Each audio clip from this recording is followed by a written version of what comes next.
ธรรมะต้านเจ้าองค์ดำองค์คำเมื่อได้ฟังแล้วเฮือได้จดจำเพื่อกำลาบกิเลสครอบงำฮือมดใสสว่างแจ้งหูมดใสสว่างแจ้งญาติโยมท่านสาธุชนทั้งหลายดังนั้นธรรมะขององค์สมเด็จพระสัมมาสัมพุทธเจ้าเป็นสารธรรมที่นำมาไขจ๋าพุทธวจนังคำสั่งสอนเพื่อกับบรรดาคณะสัตยาญาติโยมท่านสาธุชนทั้งหลายได้น้อมสดับตับฟังเพื่อเป็นบุญมันฟังมันหูมันดูมันหันรู้ไว้ใช่ว่าใส่บาแบกหามสัตหัตถาญาติโยมสาธุชนทั้งหลายเพื่อประดับสติปัญญาเพิ่มพูนบารมีธรรมเพื่อกับตนตัวในวันนี้ก็ถือว่าเป็นวันอังคารที่19เดือนตุลาคมแถม2 วันก็จะเป็นวันออกพรรษาและญาติโยมและท่านทั้งหลายซึ่งในโอกาสนี้ทางท่านอาจารย์พระครูอภิวัฒนวิกรมท่านอาจารย์บรรยงอภิวัฒโนก็ยังเปิดโอกาสที่จะได้ให้บรรดาญาติโยมท่านสาธุชนท่านทั้งหลายได้รับฟังธรรมะประจำมรดกธรรมพื้นเมืองไปจนกระทั่งถึงสิ้นเดือนธันวาคมเป็นสถานีวิทยุคลื่นสีขาวเพื่อชาวประชาธรรมะเป็นทีมญาติโยมทั้งหลายอาตมาภาพก็ได้ต่อทำไปแห่ม9 สัปดาห์ก็มีจันเจ้าภาพเรียบร้อยแล้วก็จะได้เทศนาธรรมเป็นธรรมจตาปีจตาเกิดของบรรดาคณะสัตยาญาติโยมอุบาสกอุบาสิกาซึ่งในโอกาสที่จะได้ฟังธรรมในทุกอังคารญาติโยมก็มีเจ้าภาพเดี๋ยวช่วงท้ายรายการอาตมาภาพจะได้ประกาศประชาสัมพันธ์ในงานบุญงานกุศลในการฟังเทศน์ฟังธรรมในโอกาสนี้ที่ทางท่านพระครูอภิวัฒนวิกรมท่านพระอาจารย์บรรยงอภิวัฒโนได้ปล่อยโอกาสให้โอกาสกับพระลูกพระหลานญาติธรรมได้รับฟังพระธรรมเทศนาตลอดไปจนถึงสิ้นปีญาติโยมมาตั้งหลายแล้วในวันนี้ก็หมายมีทางเจ้าภาพหมายมีนางกนิกาคงสมบูรณ์นางสาวดรุณีมณีธรได้เป็นเจ้าภาพเขาเจ้าศรัทธาในโอกาสการรับบัดนี้อาตมาภาพก็คงจะได้เทศนาธรรมคือกับรัตนอุบาสกอุบาสิกานางกนิกาคงสมบูรณ์และนางสาวดรุณีมณีธรได้เป็นเจ้าภาพเจ้ากันปุจจาธรรมภกนี้ถวายจตุปัจจัย 2,000 บาท2,000 บาทก็ขออนุโมทนาขอบคุณกับบุญญเจตนาที่เกิดจากจิตจากใจกับท่านเจ้าภาพนางกนิกาคงสมบูรณ์และนางสาวดรุณีมณีธรอันเป็นเจ้าภาพเจ้ากันในโอกาสการรับบันนี้อาตมาภาพจะได้แสดงพระธรรมเทศนาเป็นปริศนาธรรมคำสอนเกี่ยวข้องกับลักษณะของวัฏสงสารว่ามีอะไรอย่างเกิดขึ้นในตัวในตนในร่างกายในชีวิตของคนเฮาเป็นอมตะธรรมที่เราท่านทั้งหลายจะต้องนำไปเป็นแนวทางประพฤติวัดปฏิบัติธรรมให้ตนตัวได้มีความสุขกายให้มีความสบายใจดังนั้นแล้วในโอกาสนี้อาตมาภาพก็ขอเจริญพรญาติโยมโดยเฉพาะท่านเจ้าภาพหมายมีนางกนิกาคงสมบูรณ์และนางสาวดรุณีมณีธรได้น้อมโสดสดับตับฟังร่วมกับบรรดาอุบาสกอุบาสิกาทายกทายิกาศรัทธานาบุญต่างหลายที่ได้มาเป็นเจ้าภาพในวันนี้ได้ร่วมกันฟังน้ำธรรมคำสอนสารธรรมที่จะได้เป็นแนวทางได้การประพฤติปฏิบัติหลักแห่งการสร้างกุศลคุณงามความดีในตนตัวของบรรดาศรัทธาญาติโยมใครทำใครก็ได้ใครประทำใครก็บ่ได้อยู่ที่ตนตัวของท่านแต่ละคนดังนั้นแล้วในโอกาสนี้ก็ขอเจริญพรญาติโยมท่านสาธุชนได้น้อมรับสดับตับฟังณโอกาสกาลบัดนี้โดยทั่วกันเนอนะโมตัสสะภะคะวะโตอะระหะโตสัมมาสัมพุทธัสสะ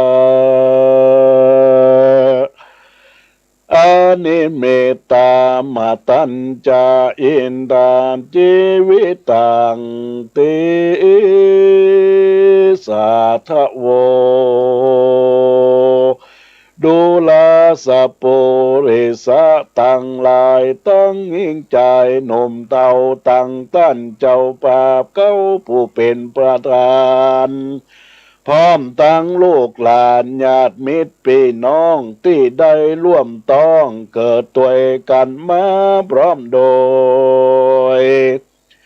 ศรัทธาพ่อแม่พี่น้องมิตรแก้วปองสางายต่างก็เป็นเพื่อนเกิดแก่เจ็บตายเหมือนกันทุกโบเมื่อใดทราบหูก็พากันมาได้เสียสละจตุปัจจัยสละการสละงานจองบ้านจองเฮือนแล้วก็มาฟังถามในคณะในช่วยกันปากตานจัดแจงแต่งห่างตั้งสิ่งตั้งหลายศาลาเข้าของคนเล็กคนน้อยบางพ้องก็ได้เป็นกาละอันตั้งใจเตรียมตนได้กระทำบุญสุนทานเฮือตนตัวได้มีความสุขความเจริญก้าวหน้าแล้วน้อมฟังประธรรมเท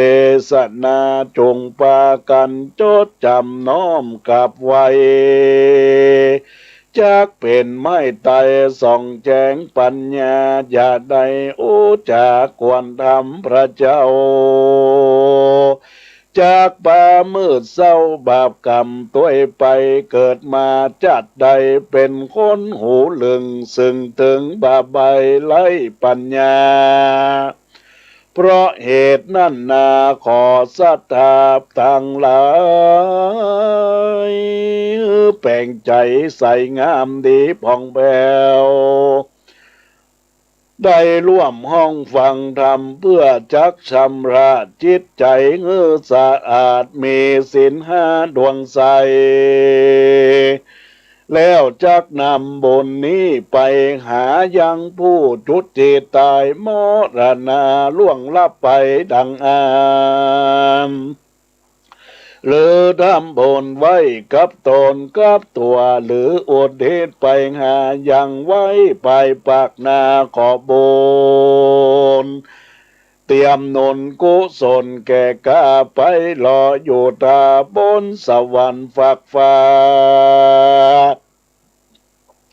อย่าได้เนิ่นจ้าเฮิงนานขอดวงวิญญาณทราบหูในวันนี้ยามนี้เตี้ยงแต่เลมนุษย์สาอันว่าคนโลกาลุ่มไต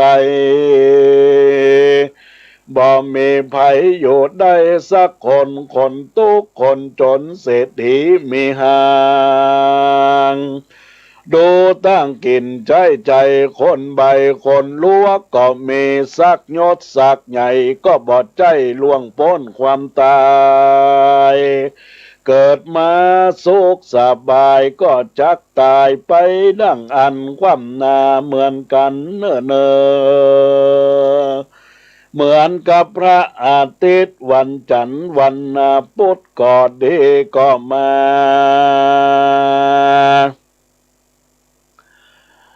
เคลื่อนคล้ายปอกตนไปและนาอันว่ามูลและศรัทธาก็จักตายเหมือนกันทุกผู้ทุกคนบอกว่าต้องสู้ม่านเงี้ยวเจ๊กฝรั่งมอนไทยอันเกิดบาในโลกลาย่อมตายความนาเหมือนกันเหมือนกับพระอาทิตย์วันจันทร์พุ่งขึ้นหนวันออก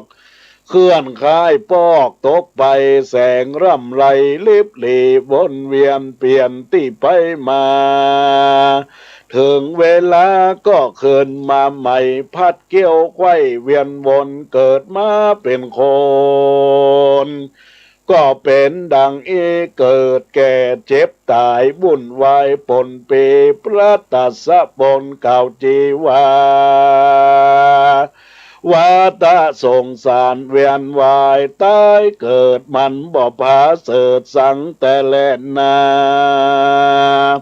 พ่องตายจะละเท่าแก่พ่องก็มาตายจากท้องแม่ป้ามานพ่องก็มากำลังการเพิกยากพ่องก็มาตายระหว่างกำลังศึกษาแสวงหาวิชาปัญญาก็ปล่อยมรณาตายไปเสียจอยบางพองก็กำลังเป็นบ่าวน้อยสาวจีรูปร่างกายนี้อันนาลามงามดีขนาดมาเป็นพระญาติเปียทิโลกาลวดมรณาตายไปภาคนาพ่อแม่พี่น้องลงเอาอาณาปาโศกเศร้าแต่นาเงามองมีน้ำตานองไหลลงอาบน้ำมัจจุลาตัวเก่าอันมันก็ได้บ่ปลอกตองนาไปสักคนบอกว่ามีจนบ่รับสินบนกับไปสักปูกบางพองจื่นโซมีเบี้ยมีเงินบ่คัดบ่เขินเปิ้นยืมเปิ้นโกเก็บไว้ในตู้เป็นแสนเป็นหมื่นจักเอายกยื่นเฮอพระญาโยมราชาขอแลกที่ว่าเงินยาวไปนามันก็บ่ยินดีเห็นหน้าเป็นเศรษฐีมีเงิน100 ล้านก่อนยังมวยมั่งตายไปอยู่เฮียนทรงงานไทยนอนในปราสาทอยู่ตึกวิลาศโอ้หลังงามบอกขาดห้ามปรามความตายไว้ใดมอละนังอันว่าความตายนิสัยแม่นพระโมนีในเจ้าหนอไทยสัพพัญโยต้นเป็นโคแก่โลกก็ยังลาลับโลกนิพพานไปเป็นพระจอมไตรตนวิเศษปกป้องเหตุภัยมารมีบุญสมปานเป็นเจ้าฟ้าก็ยังอ่อยหน้าดับกันอยู่บนสวรรค์แหล่งลามันก็ไล่ฆ่าลาวีมีอินตาพรหมญาณยมมาลาดคูดหนักน้ำนาเขตต้นมีฤทธิ์เลืองเดชก็บ่พ้นเขตความตายมีความแตกสลายเป็นดีแต่และนาแต่ประการนั้นนาเป็นอาการมรณาอายุติคามาโมดโหดสันบ่เถิงขีดกันจักมวยมรณาตามธรรมข้าสอนพระพุทธเจ้าตัดกล่าวไว้ว่ากรรมมุนาวัตถิโลโกสัตว์โลกย่อมเป็นไปตามกรรมกรรมจากน้ำจ้องงอยเหือเรียบร้อยดีงามเหือเหลวสามต่ำจางเหือความน้าวำวายสุขสบายทุกอยากเพราะกรรมวิบากเพื่อมาบุปชาติก่อนนาสร้างความเดือดร้อนมากลวงลายกรรมบ่หายคืนนะตอบทำดีได้ชอบก็คือความสุขทำชั่วได้ทุกข์ก็คือความอาณาถอนนาห้อนไม่เหมือนวานพืชเช่นใดดันใดถั่วเต้าแงงาผลที่ออกมาถั่วงาและแต่งเต่าอุปมานี่เราสันได้อุปมากรรมเป็นดังอีที่ได้เตจีเตสนามานิแลนาบัดนี้ไม่มีโมลาสัตตาที่คนเฮาบ่ฮู้เรียกว่าอนิมิตธรรมที่เข้าครอบงำสัตว์โลกบ่ฮู้โศกโกกาขอนึ่งนันนาชีวิตคือคนมีความเป็นอยู่ต่างจื่นสู้เจยบานสุขสำลานคำเจ้าบ่โศกเศร้าเงามองมีเข้าของเหลือใจตู้ตั้งได้เทตานบ่ตกผานเดือดไม่คัวเครื่องใจทมทองทรัพย์สิ่งของมากพอมีถึงรถ4 ล้อรถยนต์มีคนสรรเสริญเงินยอ อยู่ไปบ่ปอเมินนานสิบหายไว้เสียงหน้ามองหม่นเมียงเพราะการกระทำเอาไปจำนันแลกเงินไว้ใจเพราะความยากได้โลภะตัณหาถูกอวิชชาปิดบังห่อห่มใจเปิ้นบอกกุ้มเป็นนี้เป็นศีลเลยเป็นกวงเมาเวียนเป็ดเปียงดังบ้านย้อนบอกกึดหลังระวังไปนะมักตรงต่ำจ้าที่โลนจะไปโตดบนบ่อนู้นช่วยกามหลงต่างโรคล้ำมักเริ่มตัววันนี้ยังไข้หัววันพูกก็นอนร้องไห้เปิ้นสอนสั่งไว้แน่นอนว่าสัจจังเป็นสัจธรรมพระพุทธเจ้าขอศรัทธาพ่อแม่แก่เฒ่าจงพิจารณาตั้งผูกเอาอาเด็กขานมน้อยองค์พระยอดซอยว่าไว้ว่าอานิมิตธรรมฮือควรจดจำน้อมกราบไว้สาขออย่าได้ประมาทละสาคนเฮานี่นาเป็นไปอย่างอีจึงได้เตจี้มานี่แหละนะกาลเวลาวันคืนล่วงล้ำนับวันเป็นเดือนนับเดือนเป็นปีตามวิถีโคจรของโลกมีเคราะห์มีโชคหมุนเวียนเปลี่ยนพันไผบ่อาจหูชีวิตไปหน้าอย่าล้ออยู่ท่าวันพูกวันเฮอสะเลิมสะเลอคือความประมาทมันใส่บาตรทำบนไว้เป็นต้นโทนสะเบียงในภาคนาเหมือนคนมันก้าย่อมได้กำให้อายุและวัยมันบ่รออยู่ทาอย่าอ้างว่าปีนี้และปีหน้าก้อยไปวัดไปว่าพ่องเท่าจะลาเกิดมาปังเป่าแก่เพราะกินเขาเท่าพ่อปีวันเดือนเท่ามาลังตันหาโปจะนะสั่งบอดใดจากนอบกับไว้ประสงค์องค์เน้นยกของน้อมเกณฑ์บ่เป็นบ่ถูกปูนมาอายุลูกเกิดมาที่หลังยะโอเสียงดังปากจ๋ากล่าวถอยบางพ้องได้บวชเป็นน้อยเป็นนานก็ยังหาแก่นสารใจสั่งบ่ได้เฮียนหู้ทำไว้บ่ดอกบ่ได้หันโคนป้อยลายไปลบหลีกลี่กว่าเปิ้นเอิ้นจี้ไปอาลาธนาธรรมพุทโธธรรมังหันว่าอย่างบอดใจกล่าวจี้แกงว่าฮือไผมนุษย์เฮานี่หู้วันเกิดบ่หู้วันตายเจ้าเกาว่าง่ายควายกว่าบายมันบอกเข้าข่ายเหมือนรับฟันหันเมื่อคืนเมื่อวันประกันบ่ใดพ้องตายเป็นใครวัดไอบางพองกับเปิ้นล่อลวงไปคำคาละเวตามีตั้งหน้าพ่อนาบองหันวันติดวันจันทร์บ่มีกำหนดตายตกลดจนลดความใจเลี้ยววันด่วนล้ำเลยตายเป็นพีสั่งเว้ยชีวีเป็นสิบเป็นลอยหน้าตาต่ำก้อยน้อยอกมองใจมีอุบัติภัยล้อคอยอยู่ทาพ้องไปบนฟ้าเคลื่อนขี่เหือเบนเหมือนไปเมืองเอ็นสวรรค์โลกลาแอวหานางฟ้าในเทพทินิยายชีวิตวางวายตายกันพ้นเปพระองค์กล่าวจีว่าอัจเชวะกิจจะมาตะพังโกจัญญามาลานังโสเวการรีบทำความดีเสียในวันนี้ไผเล่าจักหูว่าความตายจักมาถึงวันพวกนี้จักขอกล่าวที่เทศนา จมศรัทธาหนุ่มเทาทวนนาเล่ายิงใจอย่าอยู่บอดได้ปังเป่าเกิดคันหนิงเล่าตัวตน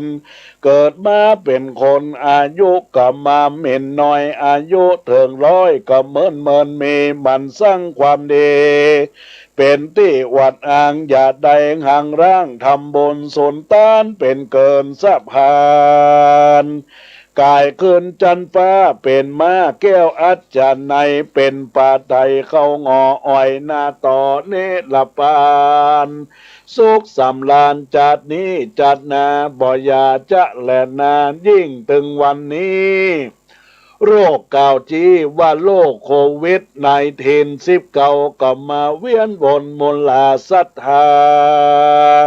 ท่านตั้งหลายแม้นว่าท่านตั้งหลายได้ควบคุมตนเองก็จักบ่ได้เป็นโรคเป็นภัยเมื่อเป็นโรคเป็นภัย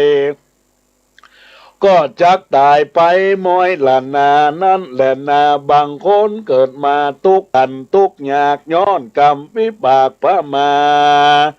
จนชราแก่เต่ามีลูกมีเต้าก็บ่อยู่เฝ้าเลวแลตุกใจนักแก่สงสารญาติโยงเหมือนสายใหญ่กำปุ้งผ่านอยู่ในคาปรญญาติโลกาออด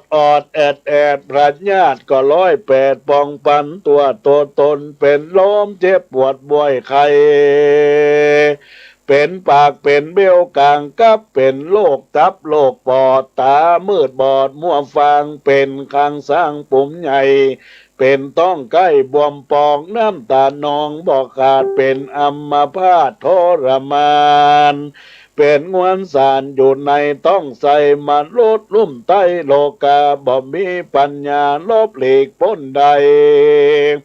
เจ็บป่วยไข้วัดไอเป็นไปธรรมดาเจ้าโลกรรมและโจกลิขิตตามพุทธภาษิตกล่าวว่าอโลกายาปะละมาลาปาความบ่เป็นโลกเป็นลาภอันประเสริฐบุญล้ำเลิศ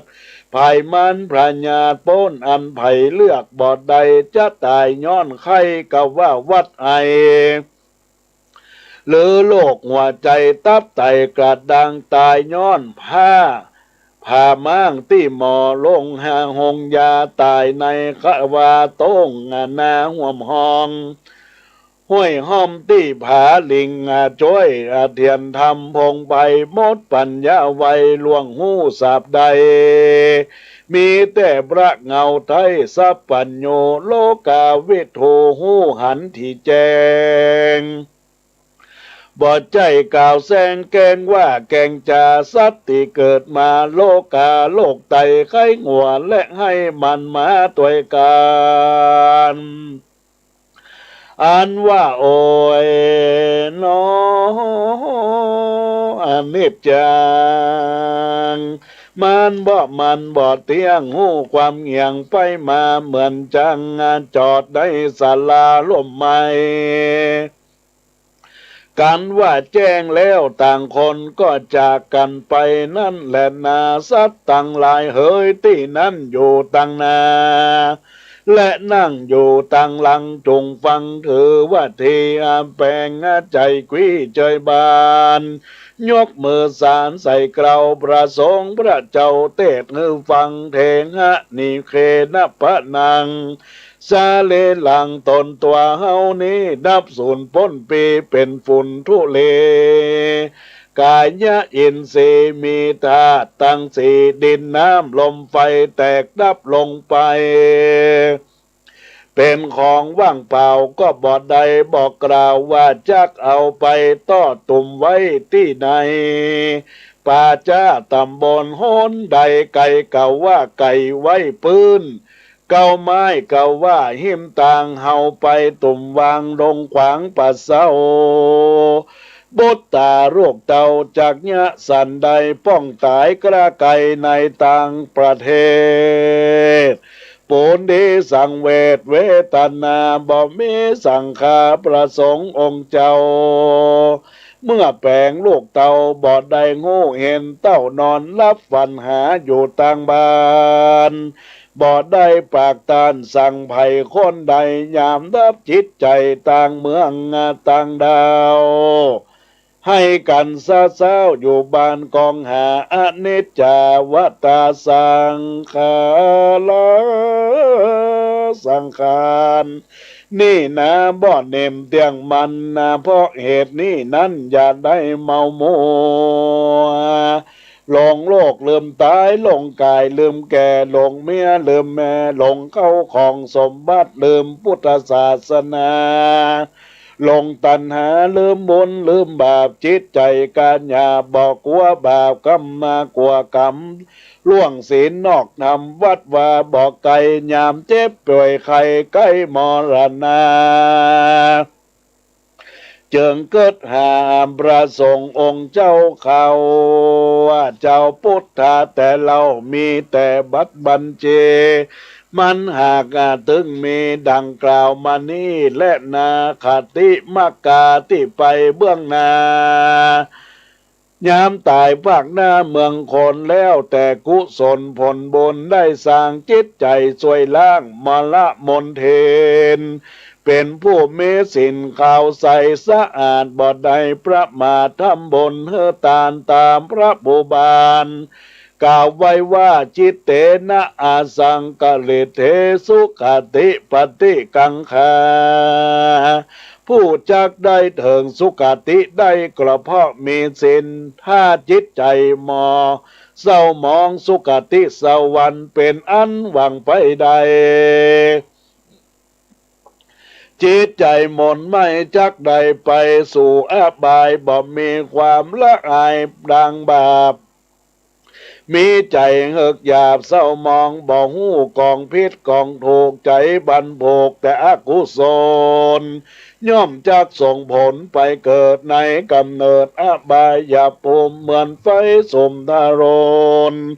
ฮ้อนไม่ตามพระภาษาบริกล่าวว่าจิตเตสังกฤทเถทุกขติปฏิกังขาเมื่อจิตเศร้ามองทุกขตินรกเป็นอันไปใดตัสมาเหตุนั้นไซมนุษย์โลกเมืองคนยิ่งใจอย่าใดเสียดายตรัสนีอันใดกระทำรวงร้ายเป็นของนอกกายตายละเอาตัวไปบ่ได้จาคะนำออกใจเป็นของตานจักเป็นบริวารตัวพอเป็นเสบียงห่อตั้งตัวนำมากาตังไปสู่เวียงแก้วพระผ่านแก้วก็ว่าเป็นทรัพย์ไปในเกิดปัญญาใส่หูหันแจงดีเงอถูกที่กองทำหูตังดำมนเศร้าหูดังเราเรียกว่าคนดีบ่อยาจะแลนาอันว่ามูลศรัทธาด้านต่างหลายได้ฟังธรรมเทศนากอกเฮอกุศลอุดหนุนเหมือนกันทั่วนาโศกจันฟ้าเสื่องคนสู้อย่าใดอับจนกันอยากหือมีอายุมันยืนยาวร้อยสาวขบเขาว่าสาสะปะอันตลาอย่าได้มาไกลขอวันตกเหนือไตอย่าได้มาปานสุขสำราญเลิศลามได้อยู่กำศาสนาเสียงจิระธิการนานนักแก่เตอะเตสนาปริโยสาเนในเมื่อแล้วธรรมเทศนาจือว่าอมตะปัญหาธรรมปริศนาธรรมคำสอนเรื่องการวัฏสงสารเวียนว่ายตายเกิดกอบบังคมสมเด็จเสด็จอุบาสกอุบาสิกาทายกทายิกาศรัทธานาบุญตั้งหลายทุกท่านทุกคนในโอกาสกาลบัดนี้ที่บรรดาคณะศรัทธาญาติโยมได้น้อมรับฟังรายการธรรมะยามแรงอาตมาภาพได้แสดงธรรมจบลงไปเป็นที่เรียบร้อยแล้ว ธรรมที่อาตมาเทศนาธรรมจบลงไปนั้นเนื้อใจความธรรมก็คือเรื่องปริศนาธรรมคำสอนวัฏสงสารเวียนว่ายตายเกิดเทศนาธรรมจบลงไปก็จะได้สรุปให้กับบรรดาคณะสัตยาญาติโยมสาธุชนท่านผู้ฟังท่านทั้งหลายได้รับทราบในสิ่งที่บรรดาญาติโยมสาธุชนเราท่านทั้งหลายได้รับฟังในโอกาสนี้แล้วเป็นบุญเป็นกุศลที่ติดเนื้อติดตัวตามตนของมุราศรัทธาสร้างกุศลคุณงามความดีในตนตัวสร้างหลักสร้างฐานให้กับตัวเองให้ได้มีความสุขมีความเจริญก้าวหน้าในตนตัวสร้างบารมีธรรมให้กับชีวิตของเฮาให้ปราศจากมลทินทุกอย่างทุกประการญาติโยมก็จะมีความสุขในธรรมนั้นได้กล่าวในเรื่องของวัฏสงสารการเวียนว่ายตายเกิดในชีวิตของคนเฮาว่าทุกท่านทุกคนเนี่ยมีความแก่มีความเจ็บมีความเป็นอยู่ตลอดเวลาแต่แล้วเมื่อมีการเกิดการเจ็บการเป็นแล้วเราท่านทั้งหลายสร้างกุศลคุณงามความดีแล้วหรือยังกุศลคุณงามความดีที่จะสร้างตนตัวอย่างในธรรมที่กล่าวว่าความตายเนี่ยเป็นสิ่งสำคัญเป็นสิ่งที่แน่นอนบางคนก็ตายรถชนบางคนก็ตายไฟดูดบางคนก็ตกตึกตายบางคนก็จมน้ำตายบางคนก็ตายด้วยพยาธิโลกาบางคนก็โรคโควิดปัจจุบันตายก็มีแต่แล้วเฮาเกิดถึงแล้วยังว่าสติตั้งมั่นที่เฮาจะสร้างกุศลคุณงามความดีก็คือการเมตตาภาวนาสร้างสมบุญส่วนกุศลในโอกาสที่เราท่านทั้งหลายสร้างกุศลแล้วในตนตัวของเฮาเนี่ยญาติโยมทั้งหลายในสุภาษิตที่กล่าวว่าอโรคยาปารมาลาภาความว่าเป็นโลกเป็นลาภอันประเสริฐยิ่งในสมัยปัจจุบันเนี่ยการที่อาหารการกินเป็นอยู่โรคภัยไข้เจ็บมันนักเป็นเบาหวานเป็นความดันเป็นสะบะสะเปดโรคเกาต์มากับอาหารการกินการเป็นอยู่ดังนั้นก็สมควรที่จะบริโภคในสิ่งที่เป็นประโยชน์ต่อร่างกายในชีวิตที่เป็นอยู่พยายามอย่าให้มีโรคภัยไข้เจ็บควบคู่กันไปเพราะมันเป็นความทุกข์ไปหาหมอตลอดเวลาก็เพราะว่าเราจะต้องให้หายแต่มันมาหายมันจะทุเลาไปเป็นเตื้อแต่แล้วชีวิตของคนเฮาจะผ่านพ้นไปได้นั้นก็ต้องอยู่ที่ตัวตนของเฮามีสมาธิมีความตั้งมั่นแน่วแน่แต่แล้วเมื่อเฮาท่านทั้งหลายได้สร้างกุศลควรงามความดีสุดท้ายแล้วเมื่อเฮาจากไปสู่โลก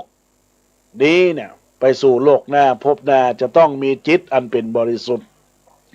เหมือนดังสุภาษิตที่กล่าวว่าจิตเตสังคลิเถสุปฏิกังขาจิตใดที่มีความสุขจิตใดที่มีความ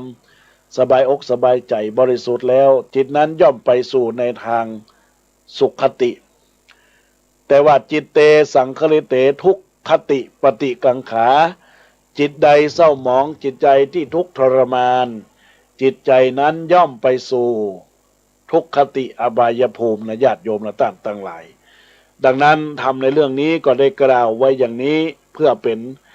คติสอนใจให้กับบรรดาศรัทธาญาติโยมสาธุชนและท่านทั้งหลายเป็นแนวทางเป็นหลักของการเกิดการเป็นอยู่วัฏสงสารอมตะธรรมก็คือพยายามมรณานุสติเกิดถึงความตายเป็นเนืองจะไปลื่นเล่นในสิ่งที่เป็นปัจจัยความสุขในทางกายทางในใจของเราจะไปลื่นเล่น นะโดยการที่กินเหล้าเมาเฮฮาสวนเสไปมาผีการพนันอันนี้เป็นต้นนะในหลักทางพุทธศาสนาเพื่องดเว้นแล้วเขาจะมีความสุขคือพ้นจากวัฏสงสารไปเหมือนการประพฤติปฏิบัติศีลกรรมฐานปฏิบัติธรรมยิ่งเป็นผู้มันสวดเจริญสมาธินี่จะไปเกิดไปเป็นเทพบุตรเทวดาใครที่ปฏิบัติธรรมได้ตามขั้นตามตอนก็ไปเกิดเป็นพระพรหมพระอินทร์แต่ถ้าหากว่าบรรลุถึงขั้นธรรมสูงสุดตามหลักธรรมโสดาบันสกิทาคาอนาคาอรหันต์นี่ก็จะพ้นจากความล่วงความเกิดความแก่วัฏสงสารไปก็จะมีความสุขเพราะพบพระนิพพานนั่นเองดังนั้นก็ขอฝากกับบรรดาคณะศรัทธาญาติโยมสาธุชนที่ได้น้อมรับฟังพระธรรมเทศนาพื้นเมืองสรุปธรรมให้บรรดาญาติโยมท่านสาธุชนไปแล้วอาตมาภาพจะได้ปัตตาอนุโมทนาบุญกุศลนี้ได้ปั่นปอนให้กับทางเจ้าภาพในโอกาสนี้ก็ขอเจริญพรญาติโยมที่เป็นเจ้าภาพในโอกาสนี้ได้ตั้งอกตั้งใจรับปอนเนอร์ยะถาวาริวังหาปุลาปาริปุเรนติสาคะลังเอวะเมวะอิโตทินังเปตนังอุปกัปปติอิจิตังบดีตังตุมหังคิปะเมวะจะมีจันโดสเปปุเรนโทสังกปาจันโทปนะละโสยะถามณีโจติระโสยถาอิมินาบุปาราจะตานังจตุปัจจัยตายวตุตานะปะตังตานังอุติสะตานังนิปานะปัจจโยหนทุโนนดิจังดีและอาจจะในวันนี้ก็หาเป็นวันดีสลีสุขมังคระอันพาเสริฐล้ำเลิศยิ่งกว่าวันและยามตั้งหลายบัดนี้ไม่มีนางกันนิกาคงสมบูรณ์และนางสาวดารุณีมณีธรก็ได้ปากันมาสลงกงควายตกแต่งแปลงพร้อมน้อมมายังมัทุบุพะบุภาราชาดวงดอกเข้าตอกดอกไม้และนำเตียนกีฬาและปัจจัยไตบรรทุตานทั้งหลายมาถวายเป็นตาลจตุปัจจัยกระทำมุญกระทุมกุศลในทีฆากาละวันนี้จักน้อมนำมุญยะลายสีอุทิศไปหายังพ่อเกิดแม่เกิดเจ้ากรรมในเวรเทพบุตรเทวดาพระญาอินทร์พระญาพรหมพระญายมมาราโคตนั่งนำปรมาส่วนตนจำบุญและตนจำบาปตนจะจำนำหยาดไม่ตานตนมีอิริติญาณในฐานะวัดวาอารามกามเขตแห่งบ้านจองของเฮียนของท่านก็ขออุทิศบุญกุศลแล้วสะด้อนย้อนกับครอบครัวของท่านทั้งหลายหมายมีนางกนิกาคงสมบูรณ์และนางสาวดารุณีมณีธรได้ทำบุญทำทานในนิกากาละวันนี้ยามนี้นั้นจุงจะมีตั้งแต่ได้หลีบุญญาลายสีได้ทำบุญทำทานแล้วอุทิศไปหาพ่อเกิดไม่เกิดเจ้ากรรมแต่เวรเทพบุตรเทวดาเจ้าที่เจ้าดินเจ้าแดนเจ้าหอเจ้าเฮือนสะท้อนย้อนกลับให้ครอบครัวของท่านให้ได้อยู่เย็นเป็นสุขอายุมั่นขวัญยืนปราศจากทุกโศกโรคภัยไข้เจ็บจะได้มีสิ่งใดมากำมากายนั้นจุงจะมีตั้งแต่ได้หลีอายุวัฏโกธนวัฏโกสิริวัฏโกยัสวัฏโกภรวัฏโกวันนวัฏโกหนตุสัพพตาทุกะโลกาพยาเวลาโสกาจุปัตตวาอเนกาอันตรยปิวินาสันตุจเตสสาใจยสิทธิฐานังลาปังสุติปะกยังสุขังพลังสิริอายุจวันโนจะโภกังบทิจยสวาสตะวัสสาจะอายุจะสีวัสิติพระวันตุเตสปีติโยวิวัจจตุสัพพะโรโกวินาสันตุมาเตภวตวันตะเดโยสุขีทิกายุโกภวปิวาตานะสีสนิจังพุทธาปจายิโนจตารโรธรรมาวัฏันติอายุวันโนสุขังพลังจะตุปัจจัยทานังธรรมเทสนาทานังนิพพานังปะละมังสุขังก็ขออนุโมทนาขอบคุณกับนำจิตนำใจอย่างรัตนะอุบาสกอุบาสิกานางกนิกาคงสมบูรณ์และนางสาวดารุณีมณีธรที่ได้ร่วมเป็นเจ้าภาพกันเทศกันธรรมคบไข้ในกาละช่วงเข้าพรรษาในวันพฤหัสนี้จะได้ออกพรรษาแล้วก็ได้มาเป็นเจ้าภาพขออนุโมทนาขอบคุณบุญใดกุศลใดที่ท่านเจ้าภาพหมายมีนางกนิกาคงสมบูรณ์นางสาวดารุณีมณีธรได้บุญทำทานถวายจตุปัจจัย 2,000 บาทในโอกาสนี้ก็ขอคือท่านได้พ้นเสียงเคาะเกณฑ์เวรภัยโทษเจ้าทั้งหลายคือได้มีความสุขความเจริญ ในหน้าที่กิจการงานทุกสิ่งทุกอย่างจะได้มีสิ่งใดมากำมากายปราศจากโรคภัยไข้เจ็บมีอายุวันนะสุขะพละธนสารสมบัติคุณสารสมบัติทุกท่านทุกคนขออนุโมทนาเนอและขออนุโมทนาขอบคุณกับบรรดาสถานญาติโยมที่ตั้งอกตั้งใจรับฟังในโอกาสนี้ตัวตอนนี้จะได้ทักทายกับบรรดาคณะสถานญาติโยมสาธุชนทั้งหลายที่รับฟังรายการธรรมะยามแรงช่วงมรดกธรรมพื้นเมืองประจำวันอังคารเวลาบ่าย3 โมงถึง4 โมงอัตมาภาพพระครูปรัตกิติพงศ์กิติโสภโนพระอาจารย์แก่นจะได้พบปะเจริญพรกับบรรดาญาติโยมในกล่องข้อความเพจธรรมะสุดใจที่ได้ไร้สดในโอกาสนี้เจริญพรกับคุณโยมสิริพันธ์สิงห์ทรเจริญพรกับคุณโยมชื่อนุ้ยแม่น้องบีมเจริญพรกับคุณโยมธนวันพุทธงามเจริญพรกับคุณแม่หมอมันธนาแม่หมอนกอำพันธ์จากบ้านดงปลันในโอกาสนี้นะที่ได้ทักทายเข้ามาในรายการวันนี้ได้ฉีดวัคซีนให้กับผู้ที่รับวัคซีนเข็มแรกเนาะวันนี้ในเฟซของท่านก็อนุโมทนาขอบคุณกับแม่ตัวเองก็ขอเจริญพรอนุโมทนาขอบคุณกับแม่มาลีณพิกุลจากตลาดกระก้อมเมืองเชียงใหม่หลังวัดยางกวงที่ได้ทักทายเข้ามาเจริญพรกับแม่กันดาศรีเนตรในโอกาสนี้ได้กราบนมัสการพระคุณท่านเข้ามาเจริญพรกับคุณโยมนาชากาแฟกราบสาธุเข้ามาเจริญพรกับต้อมเบเกอรี่ได้สาธุเข้ามาขอเจริญพรกับคุณโยมแม่สุนีกองบุญได้ร่วมสาธุเข้ามาและอนุโมทนาสาธุตัวกับเจ้าภาพกันเทศกันธรรมเจริญพรกับพ่อนานอินหลาหรือว่าพ่อนานบินหลาบุญธรรมลักษณ์พ่อนานกาแฟดำได้ทักทายเข้ามาในกล่องข้อความ Messenger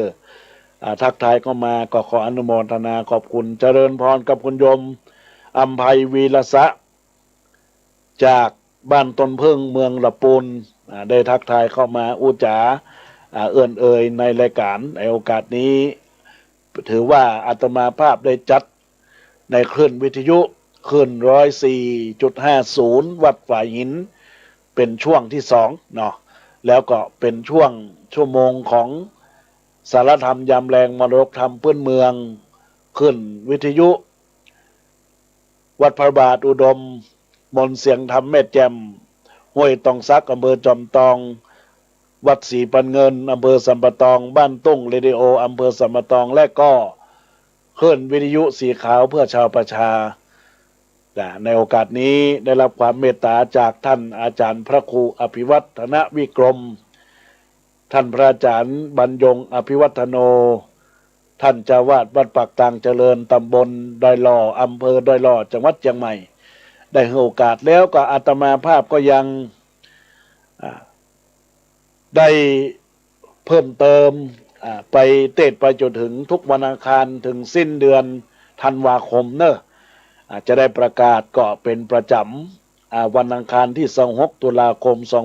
2564เจ้าภาพใหม่มีคุณโยม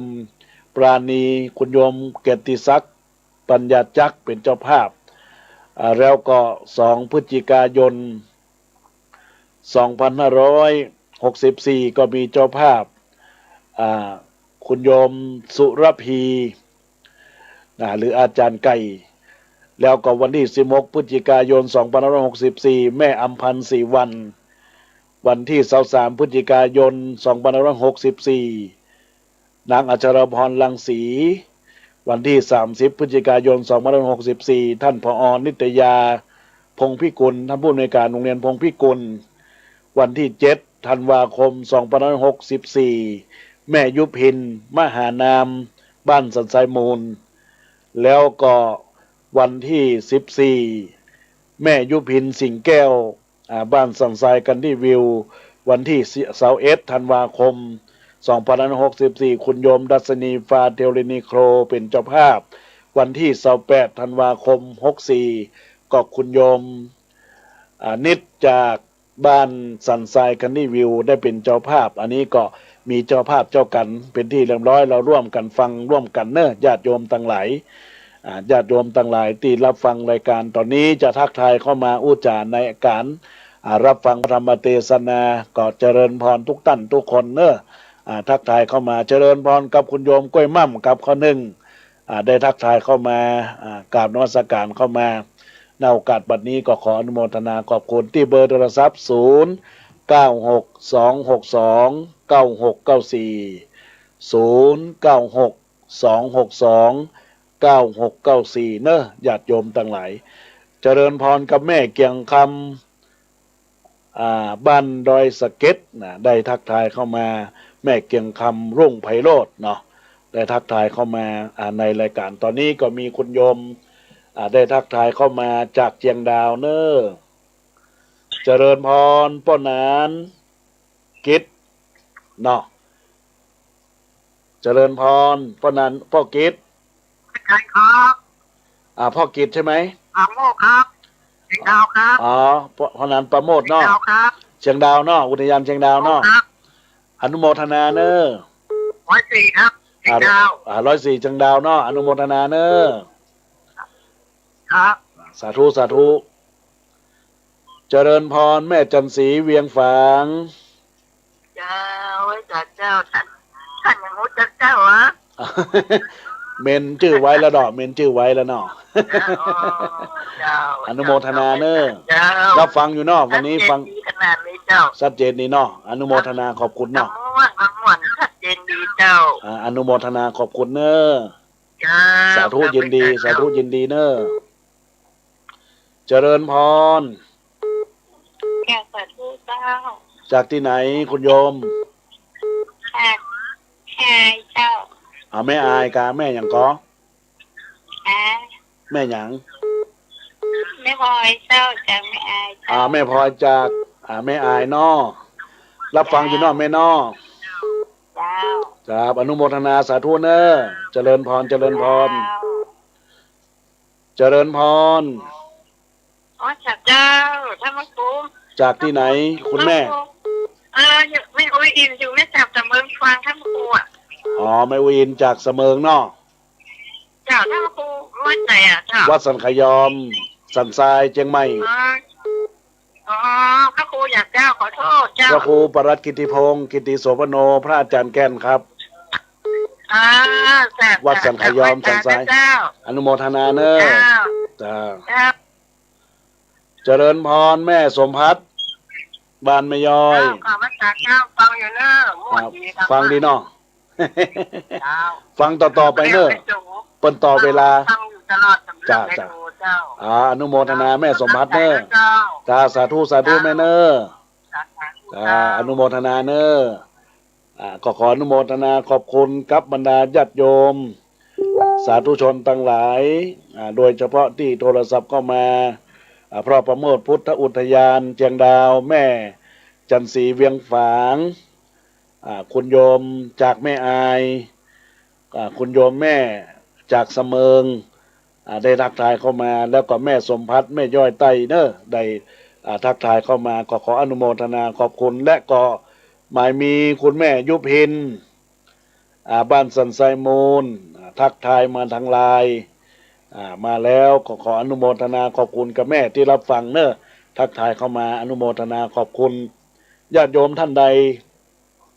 อยากจะให้ขวัญกำลังใจทักทายเข้ามาที่เบอร์โทรศัพท์0962629694เนอะญาติโยมทั้งหลายได้ทักทายเข้ามาได้เนอะญาติโยมทั้งหลายสำหรับในโอกาสนี้ก็ขอขอบคุณ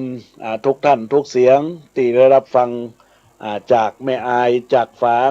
แล้วก็จากเสมิงทุกสายในรายการที่ทักทายเอ่ยเข้ามาในรายการเข้ามาเนอะ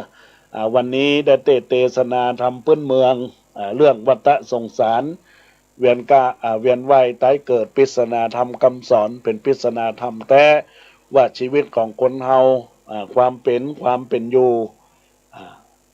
ยู่ได้แต่จะต้องล่วงพ้นจากความ